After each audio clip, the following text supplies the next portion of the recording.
So you came originally from Cleveland, Yes. correct? Yeah. When did you realize that you had a bit of a musical gift? You know, it's funny because I don't necessarily know when I realized that I had a musical gift, so to speak, but there is like a really vivid memory. And my mom was giving me a ride to school, and she had the radio on and Jimi Hendrix came on. And I think I said something silly like a little kid would. I was like, when I grow up, I want to play air guitar. Like in my head, that was electric guitar, what that was called. And and so that was the moment. I was about 8 years old, and I just was that's something that I want to do. Like that feels right to me. And I always loved music. I sang along with everything growing up that my parents would play for me. And it was sort of that moment that I realized I want to play. I had played piano. Like I said, I love to sing, but that was the moment when I realized that I wanted to play, innate talent or not. And you actually are classically trained. Yeah, I am classically trained. I went to 1 year of conservatory at Cleveland Institute of Music. And so I was able to study classical voice there as a tenor. I got to sing in Deflator Mouse, which was the only opera that I've ever performed in. And that was a time when you picked up the guitar, correct? Not at conservatory, no. When I picked up my first guitar, it was actually shortly after that, when I said I want to play guitar, when I heard Jimi Hendrix in the car with my mom, and it was sort of like the we're moving bribe, because my parents, we had to move to Illinois for my dad's job. And so my parents were it was my consolation prize for well, you're not going to have any of your friends close by anymore, and we're going to go to a new place, and you're switching schools, and all this stuff. So they got me my first electric guitar when I was 9 years old, and that's when I started playing. When did you write your first song?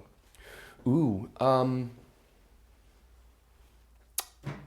my first real song that wasn't me being a little kid, writing down words and singing them. I think that would have been my freshman year of high school. Yeah. I think it was called Spot Coffee, if I recall right, and it was not a good song. Do you remember it? Could you play it now? I'm not Not asking you yet, to. no, yeah. I think I vaguely remember it. I know it was in the key of G, but could I play it today? No. Oh, that's cool. And then you made your way to Kansas City. I did. When was that? So I didn't actually make my way to Kansas City until 2010, and that was after living in New York City for a couple of years. When I first came to Kansas City, I was thinking of it as an opportunity for me to kind of get my bearings again, save up a little more money, go back to New York. But, as plans are wont to do, things changed.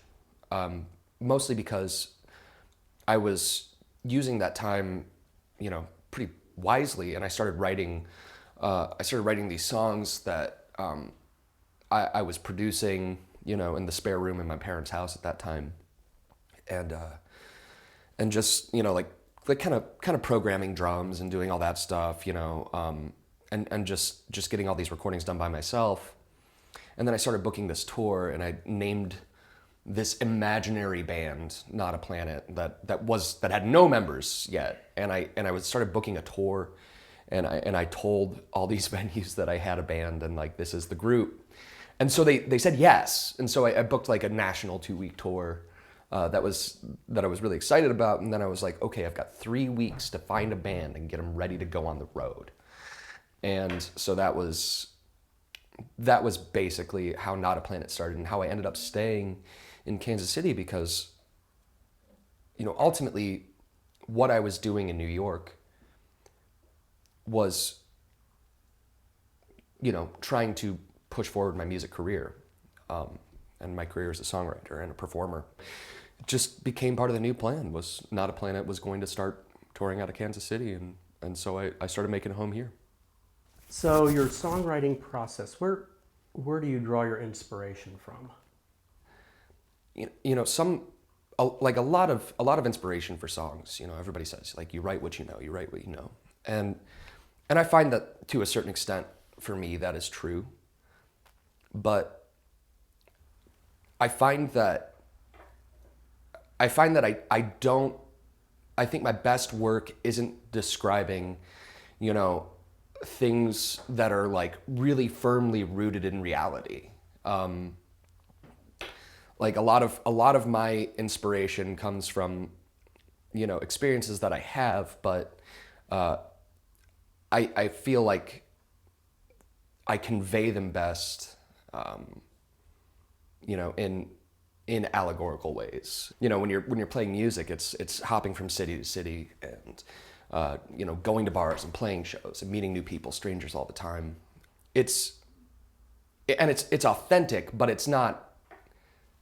It's not who you are sitting in your living room, on a regular day. It's, you're trying to give them an experience, and you're trying to sort of elevate yourself to, this kind of like higher entertainment status. Yeah. Is there a piece of music that has made you cry? Yeah, absolutely. There is a neoclassical composer, Gabriel Fauré, and at least I hope he's neoclassical, or else I'll just come off sounding silly. But he's got a song that he wrote called Après un rêve. It means after a dream. It's a very beautiful song. And yeah, that one definitely was a tearjerker for me. Mm-hmm. What is the best advice someone has given you? In the realm of music, I think some of the best advice that anybody has ever given me was, if you can see yourself being happy doing anything else, like if you see any possibility of happiness doing anything else besides this, then choose that thing. If you can't imagine that, then maybe this is for you. Where do you find beauty in the world? Ooh, in a lot of things. In people, especially when they do selfless things, when people are focused on others and, not solely their own happiness. I find that beautiful. Silence, for somebody who makes a lot of noise, that silence gives me a moment to process. What is the hardest part of what you do? I feel like the hardest part of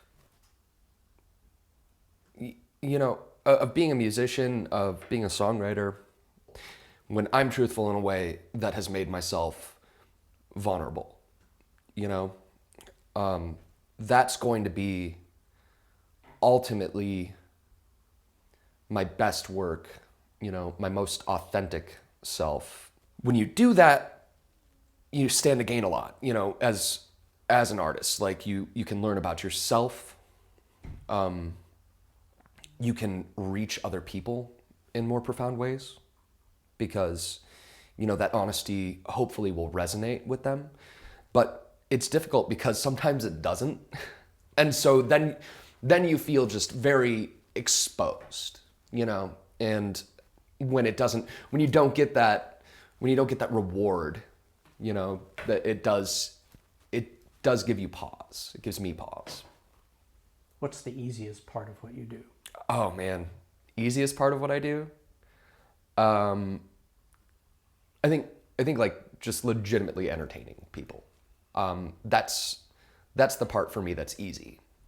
There is a mutual exchange of positive energy that happens within a room when you are performing and people are into it. And you feed off each other, and it just becomes this perpetual motion machine. And it's really cool. I mean, you know, everybody leaves with more than what they walked in with, which is crazy to me.